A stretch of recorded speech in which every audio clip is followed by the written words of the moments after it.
What can we do for you? Ghostrider. Ghostrider, yeah. Ghostrider. Tell us about that. Not a lot. Robbie Reyes, we mentioned, played by a guy named Gabriel Luna. He's a terrific young actor that we searched high and far and wide, and Gabe came in and just killed it. And so we're very excited about what he's doing. And it I would say, as Jeph has said before, S.H.I.E.L.D. has always been about exploring the unusual, the surprising, the odd, the inexplicable, and Ghostrider and his universe is a new slice of that world. We haven't really explored those kind of stories before. And so we're looking forward to doing that. Since Ghostrider is like a creature of like the mystic, will that also tie in with like Doctor Strange? Wouldn't that be cool? Wouldn't that be awesome? It's certainly, whenever the television division and the film division and the publishing division find something that we can, hashtag it's all connected, that's very cool. So will you get more budget for the next season? Sorry? If you can connect it more, will you get a higher budget for the episodes for the next season? I don't know anything about that. I do. No. You had a question. Yeah. As Marvel's Most Wanted was not picked up, is there a chance that we will see more of Bobby and Hunter, perhaps in other Marvel properties? Did somebody walk over my grave? Let's just say nothing's impossible. A question that I have is because you guys have a new time slot and based on the fact that you guys have most previous seasons going on, what does that mean for this coming season? Are you guys able to get darker and more edgy with the later time slot? Are you guys able to sort of get more complex because you have other seasons to build upon? Can you talk a little bit about I liked all his answers. I would say yes and yes to that. Thank you for answering those questions.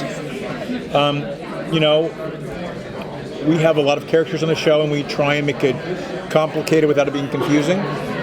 And drawing on the past 3 seasons and those relationships and finding characters to occasionally bring back is always satisfying, as well as finding new characters to bring in and take it to another level.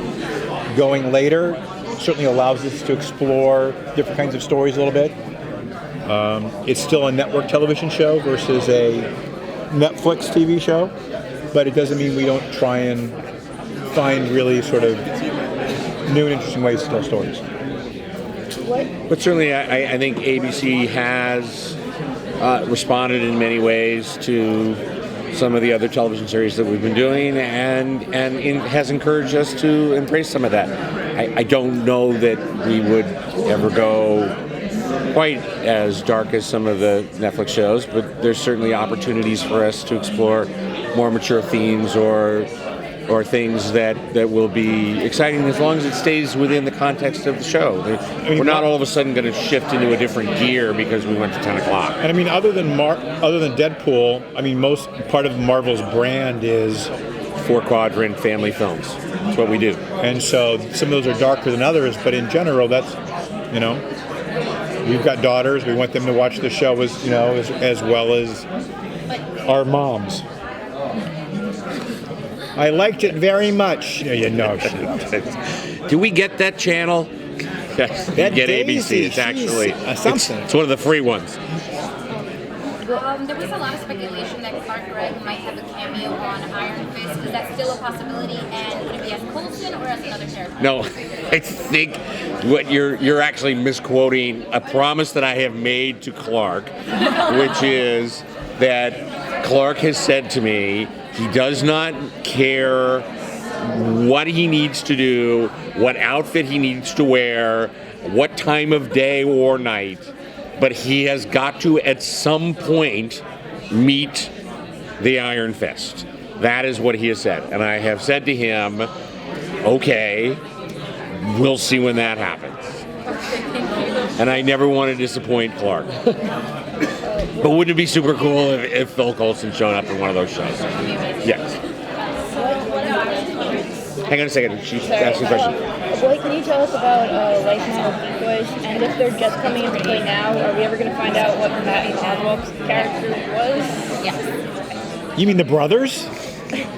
The Koenig brothers? Here's our biggest problem with Patton. He's so popular. He's on like 30 shows. You notice that? I mean, he's always doing a lot.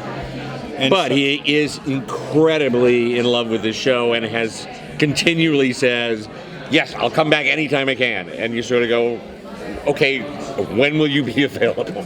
And so we wish there were other Patton Oswalt. Can I tell them who he really wants to be?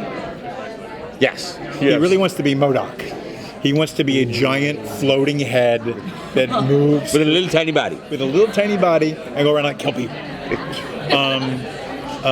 So life model decoy is something we hinted at the end of last season.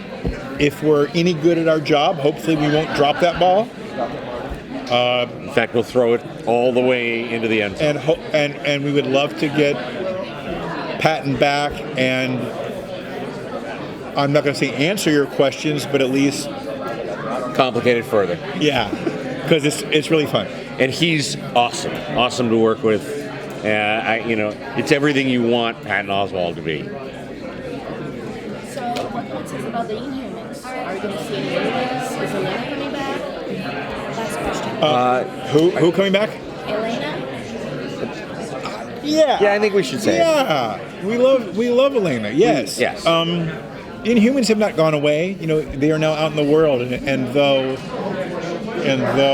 last year was sort of the Inhumans are new and big and out front, they're still part of our world. I mean, Daisy's an Inhuman, and she's an Inhuman, and we've got several others that we've met, and so they're not going anywhere. And so the issues that came up at the end of last year and the Sokovia Accords, all those things affect our Inhumans as well as S.H.I.E.L.D.'s job with other Inhumans. So yes, there will still be plenty of that. Absolutely. The things that happened in Marvel Civil War, the film, have a direct effect in terms of what S.H.I.E.L.D. does for a living and also what happens to how people perceive the Inhumans. But again, I think the more interesting answer is that, where Marvel lives best is as a metaphor for what's going on around us. And we live in a very challenging time right now in terms of how people see other cultures, diversity, differences between people. And if we don't figure out that we're all sharing the same planet, and we better figure out how to work together and not put up walls around it. The only wall we ought to have is something that gets torn down so that we can all be together and figure it out. That's a world that S.H.I.E.L.D. is fighting for. To make people understand that just because you're different, it doesn't mean that we're not the same. Thank you all so much. Thank you.